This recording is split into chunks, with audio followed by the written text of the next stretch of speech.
Bien, bonsoir à toutes, bonsoir à tous. C'est toujours un grand plaisir de vous retrouver à la Maison de la Méditation, si nombreuses, si nombreux. Et puis bonsoir à ceux qui nous regardent sur YouTube.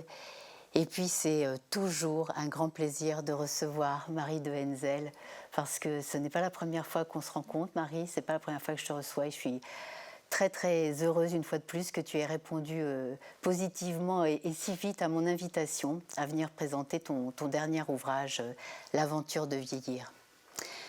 En préparant cette soirée, Marie de Henzel, je regardais bien sûr ton travail, le long travail que tu as déployé depuis une trentaine d'années, la longue bibliographie aussi, hein, tu as écrit et coécrit plus d'une vingtaine d'ouvrages à ce jour, et j'ai trouvé un fil rouge, le voici, à mon avis. Ce que j'ai découvert, c'est qu'en fait, tout ce que tu fais est vraiment un travail de dévoilement, c'est-à-dire que tu lèves un voile qui obscurcit notre regard sur ce qu'on ne veut pas voir ou ce qu'on regarde mal.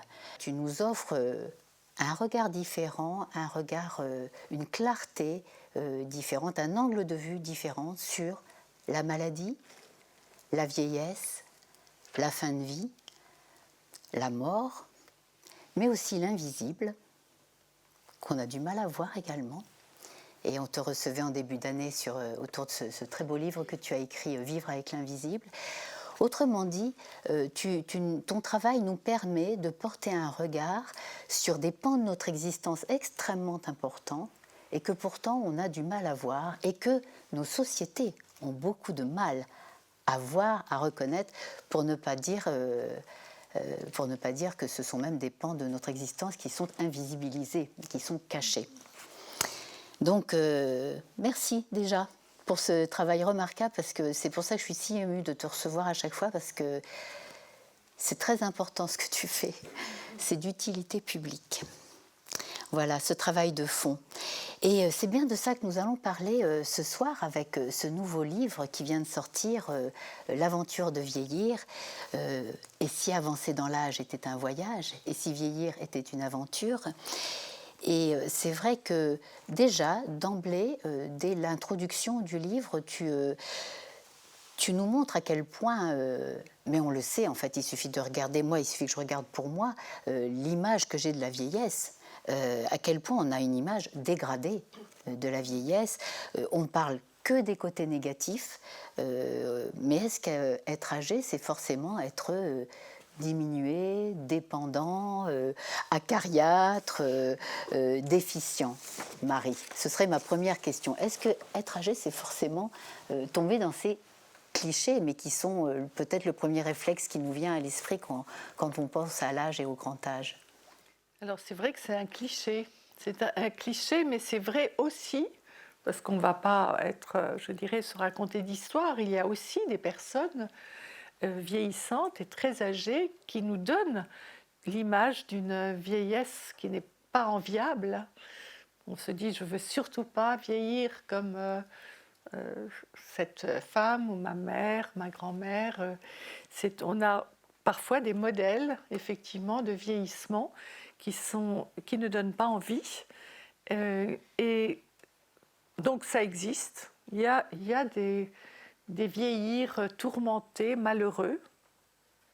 On en est témoin. Mais ce que j'ai remarqué, c'est que pourquoi notre société a privilégié ce regard-là, c'est-à-dire que comme si tout était fixé sur cette vieillesse malheureuse, cette vieillesse tourmentée, cette vieillesse qui nous donne le sentiment qu'on n'a plus de sa place dans le monde, qu'il n'y a plus de sens, hein, on ne trouve plus de sens, plus de goût de vivre. Je me suis dit, et déjà il y a longtemps, le premier livre que j'avais écrit, La chaleur du cœur empêche nos corps de rouiller, je m'étais dit, mais allons à la rencontre des vieillards lumineux, rayonnants, car ils existent et j'en connaissais, pour essayer de comprendre quelles sont leurs clés. Donc, on a les deux images, mais je questionne la raison pour laquelle on privilégie dans nos sociétés modernes, parce que ce n'est pas comme ça partout, bien sûr, Il y a beaucoup de régions du monde dans lesquelles on ne privilégie pas ce regard-là. Est-ce que c'est parce que nous sommes une société jeuniste? Alors on dit agiste aujourd'hui, c'est-à-dire on dit qu'il exclut les vieux, qu'il les invisibilise, bon. Et puis j'ai aussi écrit ce livre parce que après le confinement, il y a eu une réaction très vive des gens de ma génération. Je suis de la génération d'après-guerre, celle qu'on appelle les boomers. Et il y a eu une réaction très vive par rapport à des stéréotypes, là aussi, quand on a dit que l'âge était synonyme de fragilité. Vous vous souvenez, on a dit qu'on allait déconfiner tout le monde, sauf les plus de 65 ans. Enfin, bon, c'était quelque chose de complètement absurde, parce qu'il y a des gens robustes à 90 ans, et j'en connais, et puis des gens fragiles à 40 ans, donc on ne pouvait pas faire cette équivalence. Et donc il y a eu une sorte de... Ça a été un réveil, je crois, et beaucoup de gens de ma génération se sont rebellés, en fait, et se sont dit, mais il faut absolument qu'on travaille à modifier l'image du vieillissement, et il faut aussi qu'on nous écoute, oui, qu'on tienne compte aussi de ce que nous pensons, que dans les décisions qui sont prises pour nous, nous sommes des citoyens à part entière et nous avons une parole aussi, nous avons des priorités qu'il faut écouter. Et voilà, donc je me suis dit, c'est le moment de sortir ce livre. Oui. Et d'autant plus que je pense que si on continue comme ça, vous savez combien les plus de 60 ans représentent. Nous sommes, l'autre jour on m'a dit 30% de la population. C'est quand même énorme. Donc imaginez que 30% de la population se mettent à vieillir déprimés, perdre l'estime de soi. On va grossir le nombre des personnes qui sont déjà dépendantes. Ça sera une catastrophe. C'est pour ça que j'aime bien quand tu dis que c'est une œuvre de salut public. Moi, je le pense. Je pense aussi que... On est d'accord sur ce point. Parce que ça sera une catastrophe pour nos enfants et nos petits-enfants. Oui. On sent d'ailleurs dans ce livre-là un engagement, je le dis juste au passage parce que je voulais pas forcément parler de ça, mais on sent vraiment un engagement, je dirais, politique, social, c'est évident, mais même politique dans tes propos, où tu dis, mais là, il va falloir réagir. Et alors, est-ce que c'est pour ça, est-ce que c'est à cette occasion qu'a été... j'ai appris dans ton livre qu'il existait un Conseil national autoproclamé de la vieillesse, le CNAV, j'ai trouvé ça génial. Et, bah oui, Conseil national autoproclamé de la vieillesse. Ce n'est pas la sécurité sociale. Mais pour le moment, ce n'est pas encore une association, c'est un mouvement citoyen qui a été lancé par 4 fondateurs, mais surtout il y a eu Ariane Mouchkine, qui a 80 ans, qui est vraiment une femme créative et qui a ouvert son théâtre, le Théâtre du Soleil, pour la première réunion. Et là, je me souviens, je la vois encore. Elle était là, elle est venue, elle a dit...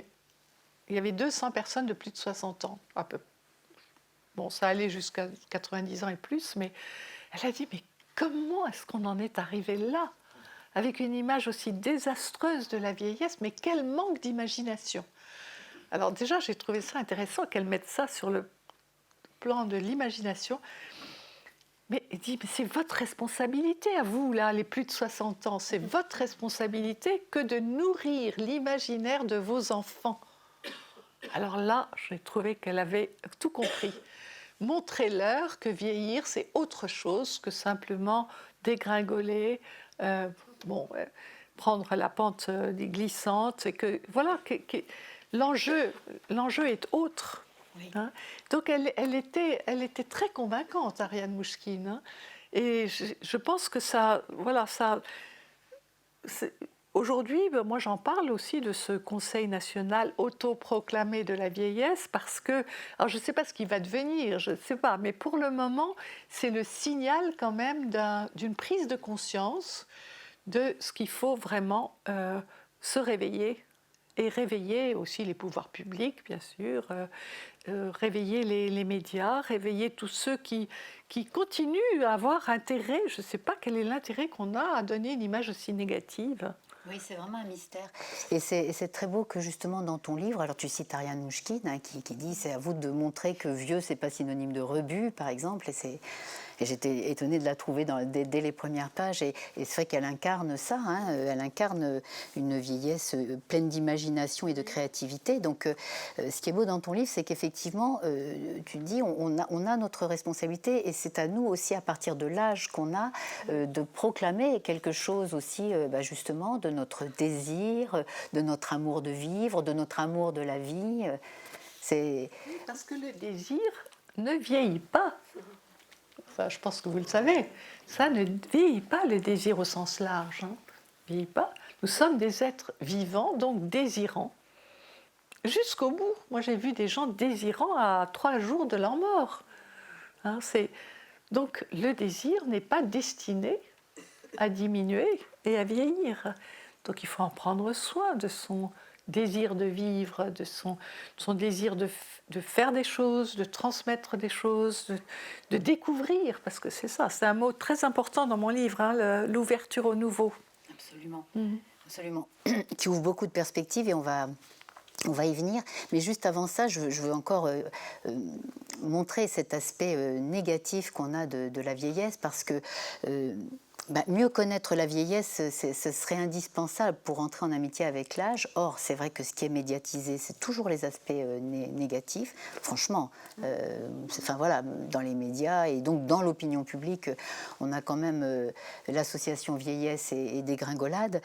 Et quand on connaît mal quelque chose, c'est difficile de l'aimer. Dans une interview que tu faisais pour Domitis, était citée une enquête Ipsos de 2018 qui disait que près de 80% des Français sont inquiets de vieillir, et que les jeunes particulièrement, ils ont interviewé des Français de 18 à 60 ans, 80% d'entre eux inquiets de vieillir, et les jeunes tout particulièrement avaient vraiment cette peur de vieillir.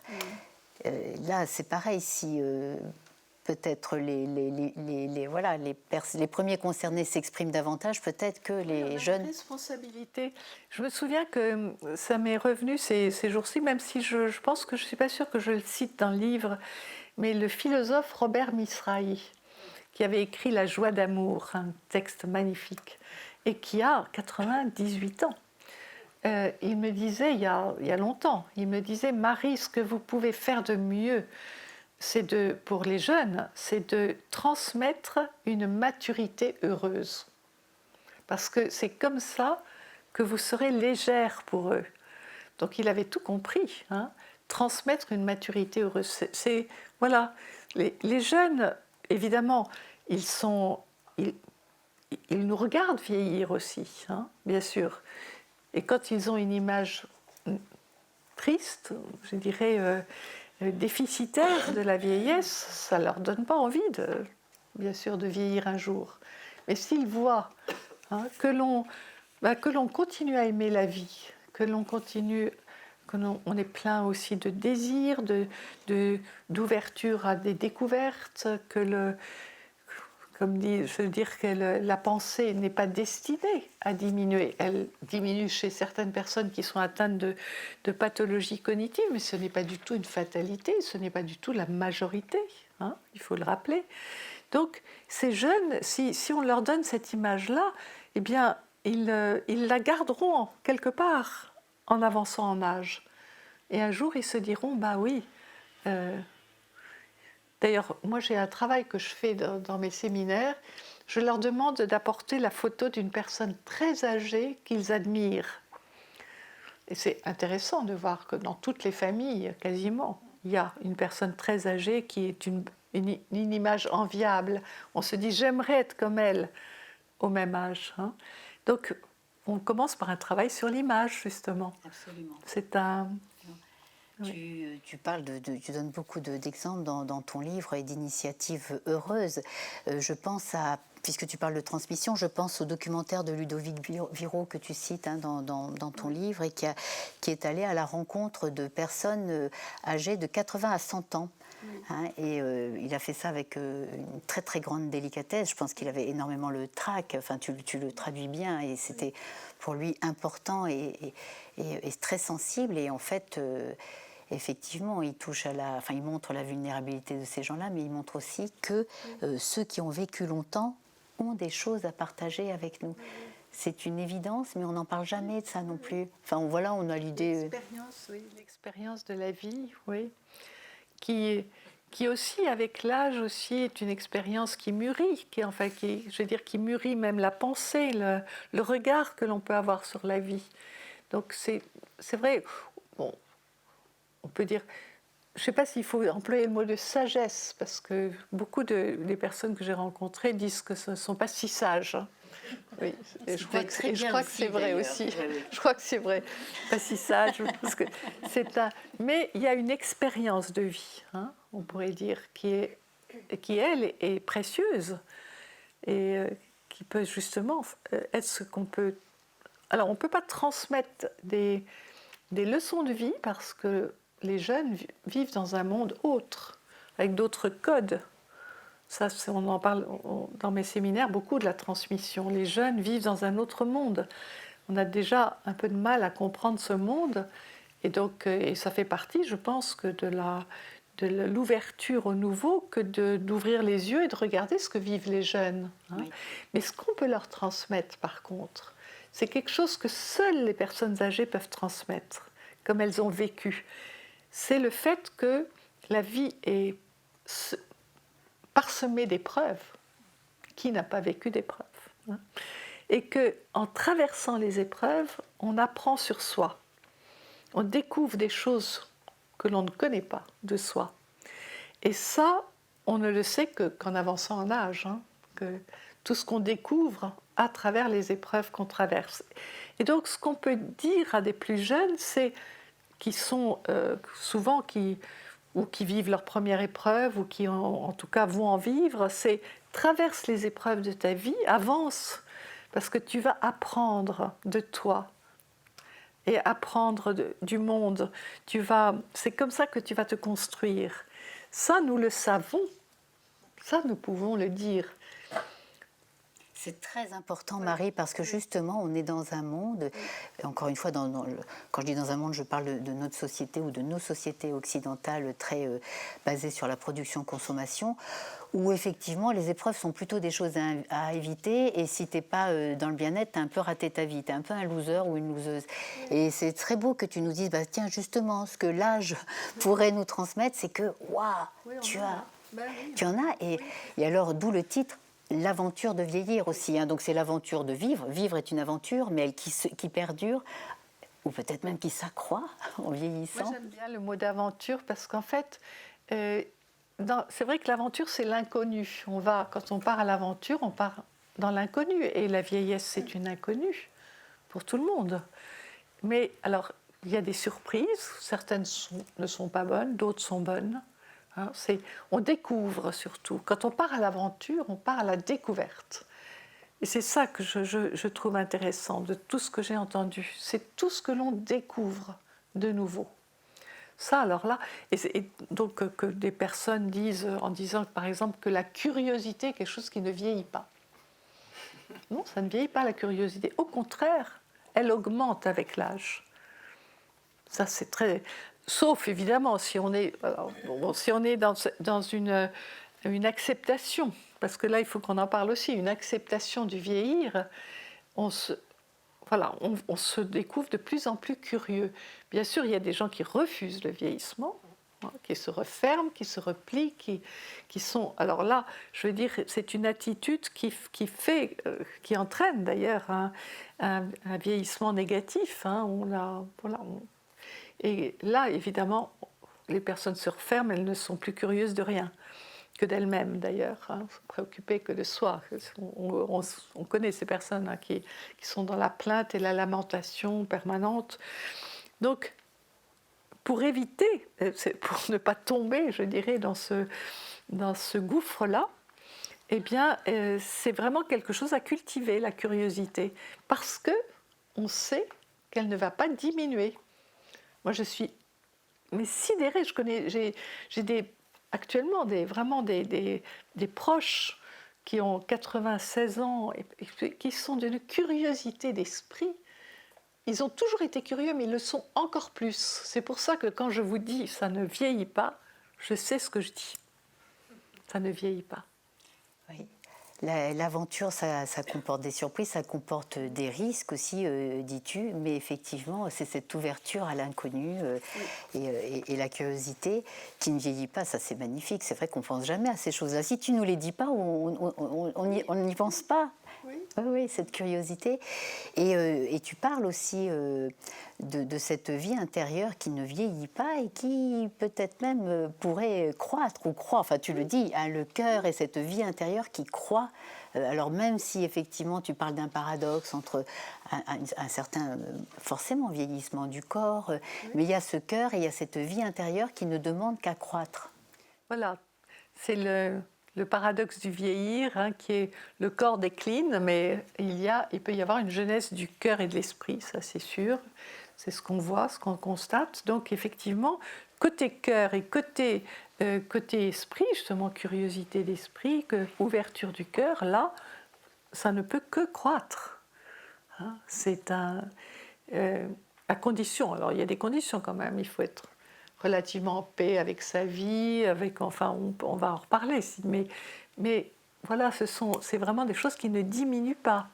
Il faut être relativement en paix avec sa vie, mais j'ai envie de dire, Marie, que justement, plus on avance dans l'âge, plus c'est le moment où aussi on peut entrer en paix, bien, malgré tout ce qui a pu se passer, ou peut-être grâce à tout ce qui a pu se passer avant. C'est quand même un moment, une étape de notre vie où justement on pourrait accorder plus de temps à ça. C'est quand même, j'aime beaucoup quand tu dis on a la responsabilité de notre vie intérieure. Et ça on ne peut pas nous l'enlever.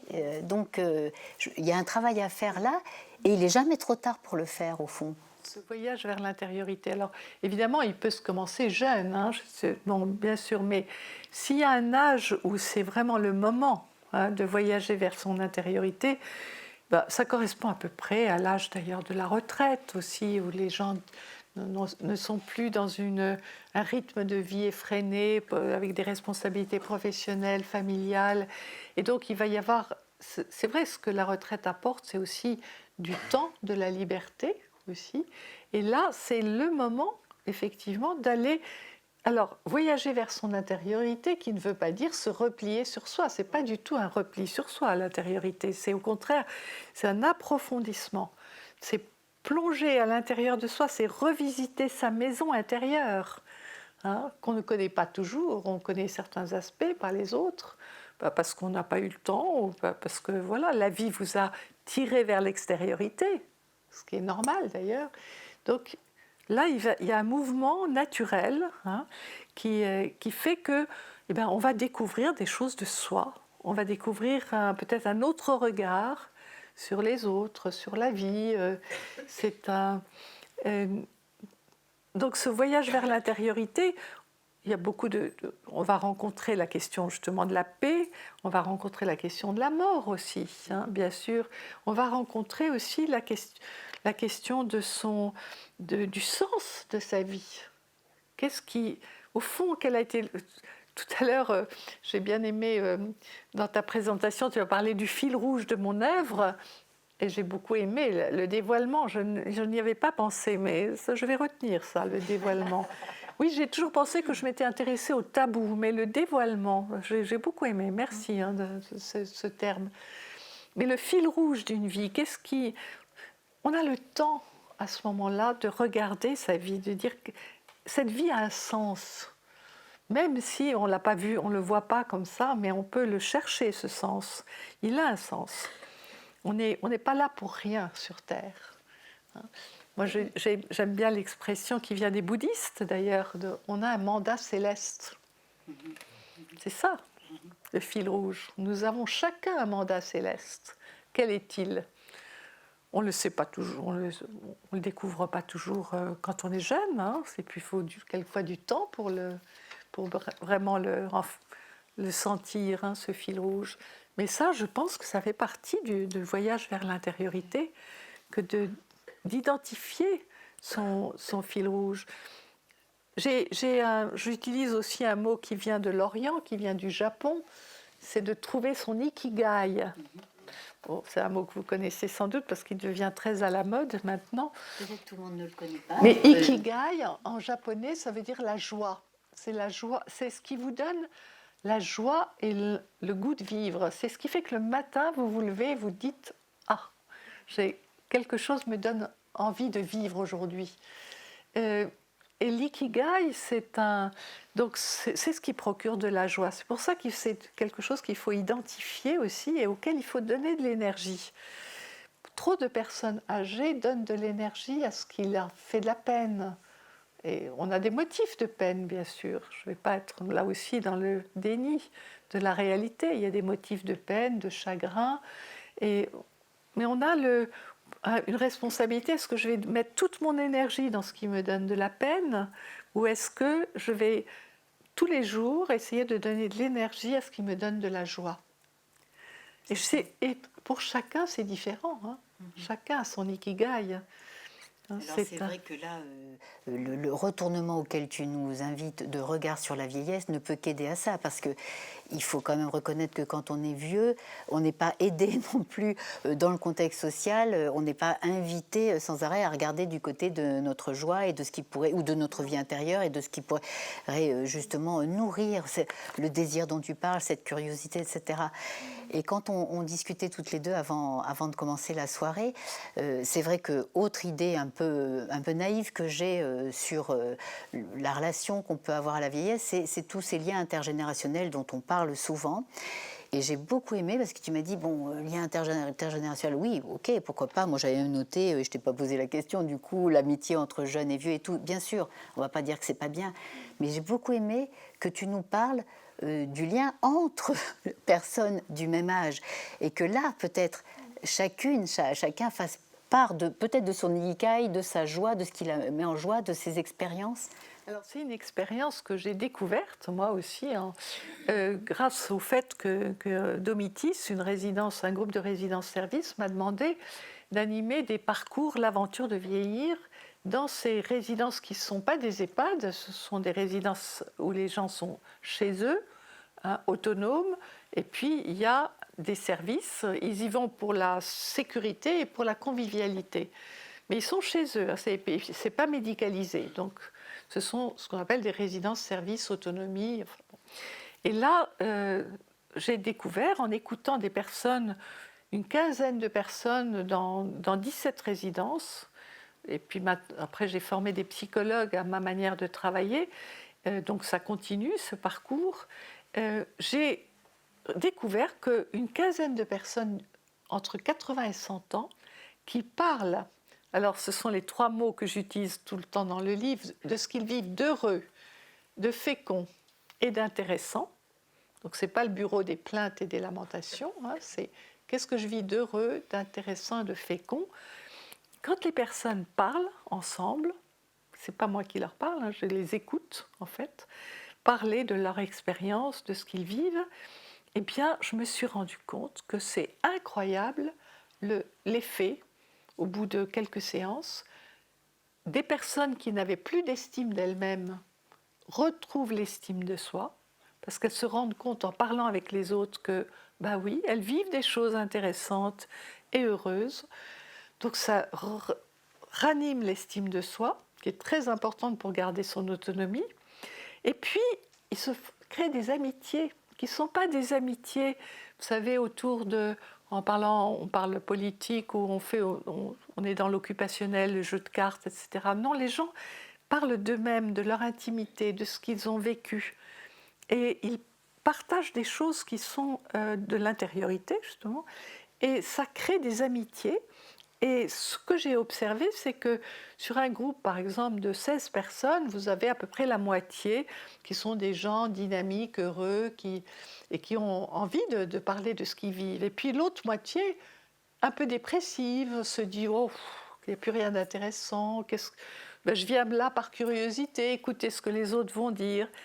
Mais c'est qu'au bout d'un certain nombre de séances, ces personnes qui étaient dépressives, elles retrouvent une joie de vivre. Donc, il y a la moitié qui contamine l'autre moitié. Et là, quand j'ai vu ça, je me suis dit, mais là, il y a quelque chose que notre société n'a pas compris. Il faut donner la parole aux personnes âgées pour qu'elles parlent de ce qu'elles vivent et qu'elles parlent aux autres, pas seulement aux enfants, bien sûr, mais aux autres, pour les aider, parce que dans toutes les personnes vieillissantes, il y en a beaucoup qui se disent qu'il n'y a plus rien d'intéressant à vivre. Et là, je peux vous dire, vraiment, là, c'est au fil de tous ces parcours que j'ai faits, j'en suis convaincue que de parler ensemble est une des grandes clés. Et d'ailleurs, dans une des résidences où j'étais, où le maire, c'était le maire de Versailles d'ailleurs, est venu, et après, il m'a écrit, il m'a dit, écoutez, j'ai jamais entendu ça, mais on va faire quelque chose comme ça dans notre commune. On va permettre que les gens parlent ensemble. Parce qu'il y a une contamination.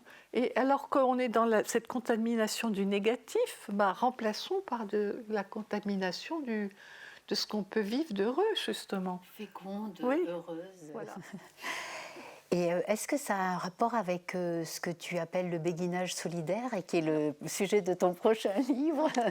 Peut-on découvrir là?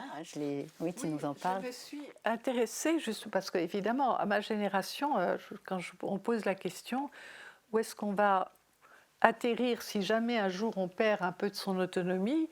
Personne ne veut terminer dans un EHPAD.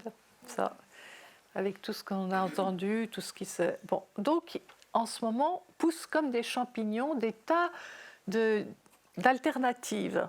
Habitat partagé, colocation, enfin il y a des tas. Mais je me suis intéressée au béguinage solidaire. Pourquoi? Parce que le président du béguinage solidaire qui m'a parlé a eu un concept que je trouve très intéressant et du coup je lui ai proposé qu'on fasse un livre ensemble. Il achète par exemple un hôtel particulier dans une ville, il va le retaper, il trouve les financements et puis il va créer par exemple 20 logements, de petits logements, les personnes sont chez elles, mais en même temps il y a des espaces communs pour que... Bon, ça c'est ce que font généralement tous les béguinages. Seulement, je me suis aperçue que ça marche pas toujours. Ça fonctionne pas vraiment. Pourquoi? Parce que les gens, quand ils arrivent, ils se connaissent pas. Et donc, quand on fait communauté et qu'on se connaît pas, vous avez des gens qui dominent. Vous avez ce que je dis, les dominants et les emmerdeurs, bon, comme partout. Et seulement, quand dans un projet comme ça peut faire vraiment échouer le projet. Donc lui, il a eu cette idée géniale. Il a dit, je ne prendrai dans mon béguinage que les gens qui s'engagent 1 an et demi avant, donc 18 mois, à parler une fois par mois ensemble de ce qu'ils veulent vivre ensemble. Donc vous vous rendez compte, ces gens, avant d'habiter, donc ils ont posé leur candidature pour un logement, ils s'engagent à se réunir ensemble et ils vont parler de ce qu'ils veulent vivre ensemble. Alors, des activités, est-ce qu'on va jardiner ensemble, est-ce qu'on va aller au marché ensemble, est-ce qu'on va méditer ensemble, ça fait partie la méditation, est-ce qu'on va se réunir pour parler d'un livre une fois par semaine, et ils évoquent même ce qui se passera si l'un ou l'autre d'entre eux devient dépendant. Est-ce qu'on le garde avec nous ou est-ce qu'on l'envoie dans un EHPAD? Tout ça est discuté. Ce qui fait que, très vite, vous l'imaginez bien, il se crée des amitiés et que les gens qui ont des égos trop forts, en fait, c'est ça, les gens qui ont des égos trop forts, eh bien, ils s'éliminent. Et il va rester que des gens qui ont une certaine intelligence de la vie, qui comprennent que, c'est des petites communautés, en fait, pour vieillir ensemble, même si chacun est chez soi, encore une fois. Mais il faut être tolérant, il faut accepter qu'il y en a qui veulent faire certaines choses mais pas d'autres. Enfin, il faut avoir une ouverture d'esprit et de cœur. Et là, ceux qui restent, ben, c'est ceux-là. Et ils vont donc habiter ensemble. Et là, ça va marcher. Donc, je trouve que c'est un très très beau concept. Nous allons faire un livre qui paraîtra en octobre prochain sur vieillir solidaire. Et surtout, ce que je vois, c'est que ces personnes, quand il était question de qu'est-ce qu'on fera si l'un ou l'autre d'entre nous devient dépendant, ben, ils ont décidé de garder avec eux celui qui devient dépendant. Parce que, bien sûr, en s'appuyant sur les soins à domicile qui existent, hein, mais de se réunir pour, à tour de rôle, être la personne qui va venir jouer aux cartes ou au Scrabble avec la personne qui va l'emmener dans le jardin, qui va l'emmener à la séance de méditation. Vous voyez, donc, ils vont se répartir les rôles, mais ils vont assurer la présence que pourraient assurer, je dirais, justement, je dirais des professionnels, peut-être de santé dans un EHPAD, mais ils vont rester chez eux. Ils vont rester chez eux dans un esprit de communauté, dans un esprit de solidarité et avec cette dimension de bénévolat finalement qui... Voilà. Oui, c'est-à-dire que vraiment, tout ça est pensé à l'avance. Et c'est ça que je trouve intelligent. Parce que comment dire, ça va pas forcément de soi. Oui, il faut y réfléchir. Voilà. C'est mais pas oui. forcément organique, c'est pas spontané. Là, il y a vraiment une intelligence relationnelle qui est travaillée. Et dans ce sens, ils rejoignent une expérience qui marche au Japon. Parce que moi, je suis allée au Japon et j'ai vu ce que c'était que les moai. Moai, ce sont des petites communautés de centenaires, 8 centenaires, dans un quartier. Il y a beaucoup de centenaires au Japon. Dans un quartier, dans un immeuble, dans un village, 8 centenaires qui décident de faire une petite communauté. Ils n'habitent pas ensemble, hein. Chacun habite chez soi. Ils se rassemblent justement pour faire du tai chi ensemble, pour méditer, pour jardiner. Ils sont autonomes et ils établissent un contrat de solidarité, un contrat moral de solidarité, mais aussi financier. Alors là, ils vont très loin, ce qu'on n'est pas encore prêt à faire en France, mais au Japon, il y a un contrat financier. C'est-à-dire que si l'un des 8 devient très malade et n'est pas couvert, je ne sais pas comment est leur système de protection sociale, mais les autres vont contribuer. Donc c'est un vrai système de solidarité entre... Alors vous voyez, moi je trouve ça intéressant parce que nous parlons toujours de solidarité intergénérationnelle. Mais là, il y a un modèle de solidarité intragénérationnelle. Et ça, c'est nouveau. C'est nouveau et c'est vraiment ce que tu apportes avec ce livre et avec là où tu en es du travail, parce que tu as raison, encore une fois, et je te le dis, j'avais cette idée naïve de cette entraide intergénérationnelle, des jeunes qui vont booster les vieux qui vont transmettre aux jeunes, tout ça c'est très bien, mais ce qui est beau dans ce que tu dis, et ça rejoint Ariane qui dit c'est à vous, et voilà, c'est vraiment entre nous, entre personnes du même âge, ouvrir la parole et faire fleurir justement nos contentements et nos joies de vivre. Oui. Parce que la solidarité intergénérationnelle, malheureusement, il y a beaucoup de gens qui n'y croient plus beaucoup. Je suis obligée de vous le dire, ça, c'est ce que j'entends.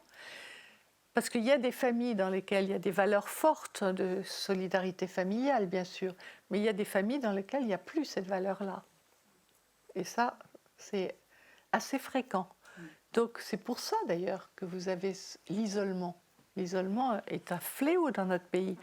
Regardez le rapport des petits frères des pauvres, 700 000 personnes qui ont été complètement isolées pendant le confinement. Personne au téléphone, personne n'est venu les voir. Donc, la solidarité intergénérationnelle, malheureusement, elle se délite. Oui. Et elle existe encore dans certaines familles, dans d'autres, elle a complètement disparu.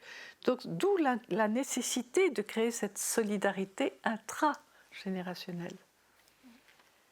Alors, en étudiant ton travail aussi, Marie, il y a une idée reçue aussi qui s'est levée pour moi, enfin une idée reçue que je ne suis pas seule à partager à mon avis, mais enfin une idée très très grossière, hein, mais qui voudrait que justement à partir du moment où et moi j'ai hâte d'être à la retraite, mais il y a cette idée que quand on rentre dans la retraite, on n'est plus productif et on sort un peu du système économique français par exemple et en gros, voilà, on ne sert quand même plus à grand chose et on va plutôt être assisté que productif, mais c'est pas vrai du tout.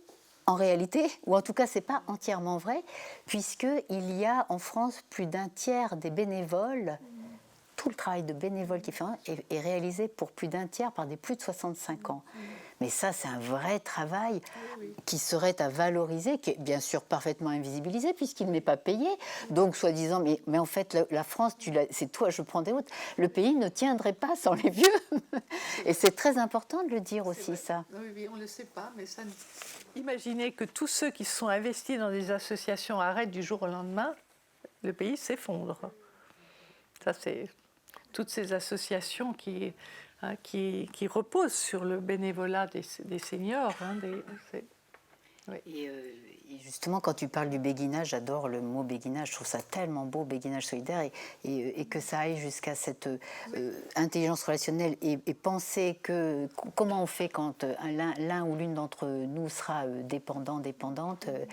Justement, il y a aussi ce bénévolat naturel, parce qu'on entre dans un âge où on peut peut-être se le permettre, peut-être davantage que quand on est à 100 à l'heure, enfin dans une vie très, très effrénée.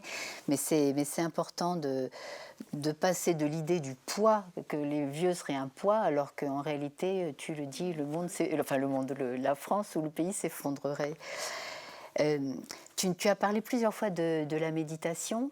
Dans ton livre, tu en parles de la méditation parce que tu es convaincu, tu inities à la méditation, tu en parles dans tes séminaires depuis des dizaines d'années, tu es convaincu que ça peut aider les personnes âgées. Non, mais c'est une vraie clé du bien vieillir. Donc ça, vous êtes tous convaincus puisque vous êtes là. Mais je me suis appuyée aussi sur les travaux des neurosciences qui montrent que la méditation a un vrai effet. La méditation, évidemment, quand on la pratique régulièrement, a un véritable effet sur le corps. Donc, c'est un article que j'avais repéré de Gaël Chetla, qui a un laboratoire de neurosciences à Caen, et qui a lancé une étude qui montre effectivement qu'on a beaucoup moins de risques de contracter la maladie d'Alzheimer, que 10 minutes de méditation par jour fait baisser de 2 points la tension artérielle, que méditer régulièrement aussi joue au niveau des hormones, des télomérases, ce qui est au bout de nos chromosomes. C'est-à-dire que vraiment, c'est un anti-vieillissement. Pas seulement, je dirais, au niveau du bien-être intérieur, de la paix intérieure, mais pour le corps, vraiment. Donc, effectivement, j'ai la chance que Audience, qui est cette mutuelle des journalistes, du spectacle, de la presse, me demande 2 fois par an de faire une initiation à la méditation, mais aussi dans tous mes séminaires, il y a un atelier méditation. Et je peux dire que la moitié des gens méditent déjà, l'autre moitié ne sait pas ce que c'est. Et ils s'y mettent. Bon, donc c'est une clé très très importante, oui. Et tu donnes d'autres clés aussi dans ton livre, tu parles de l'autonomie par exemple, du travail de Franz Wellman. Alors il y a aussi quelque chose qui ne vieillit pas, c'est la perception. Notre perception ne vieillit pas, au contraire, elle augmente avec l'âge. On perçoit beaucoup mieux. On voit des choses qu'on ne voyait pas plus jeune. On sent aussi.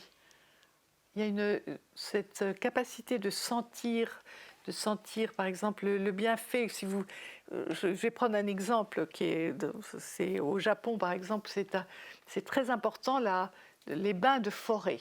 Bon.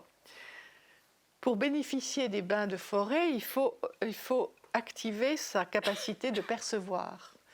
On est dans une forêt, on perçoit évidemment les arbres, on perçoit l'humus, on perçoit l'énergie qui est dégagée par les arbres.